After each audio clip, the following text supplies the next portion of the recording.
क्या आप जानते हैं कि इस अनंत ब्रह्मांड की 8 दिशाओं में महादेव के 8 ऐसे भयानक रक्षक पहरा दे रहे हैं जिनकी अनुमति के बिना स्वयं काल यानी मृत्यु भी अपना कदम आगे नहीं बढ़ा सकती। इन्हें अष्ट भैरव कहा जाता है।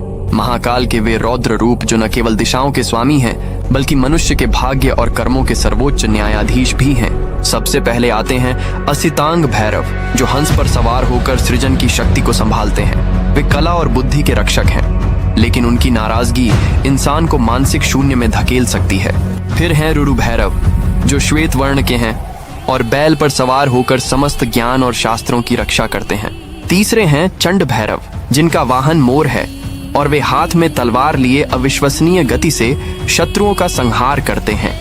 यह रूप अन्याय के विरुद्ध महादेव की सबसे तीखी तलवार माना जाता है। चौथे रूप में क्रोध भैरव प्रकट होते हैं, जो चील पर सवार होकर आकाश से हर अधर्म पर नजर रखते हैं। इनका क्रोध शांत करना देवताओं के वश में भी नहीं है। पांचवें हैं उन्मत्त भैरव, जो घोड़े पर सवार हैं और मनुष्य के भीतर छिपे अहंकार और नकारात्मकता का अंत करते हैं। छठे हैं कपाल भैरव, जिनका वाहन हाथी है और वे कर्मों का कठोर लेखा जोखा रखते हैं। कहा जाता है कि इनके दंड से कोई भी पापी बच नहीं सकता।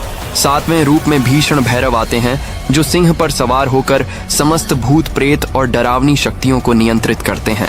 और अंत में आते हैं सबसे शक्तिशाली संहार भैरव, जो कुत्ते पर सवार होकर मृत्यु के अंतिम क्षण में आत्मा का मार्गदर्शन करते हैं और प्रलय के समय पूरी सृष्टि को खुद में समाहित कर लेते हैं। ये 8 शक्तियां आज भी ब्रह्मांड के गुप्त कोनों में जागृत हैं, जिनका मात्र स्मरण ही किसी भी संकट को जड़ डेट से मिटाने के लिए पर्याप्त है।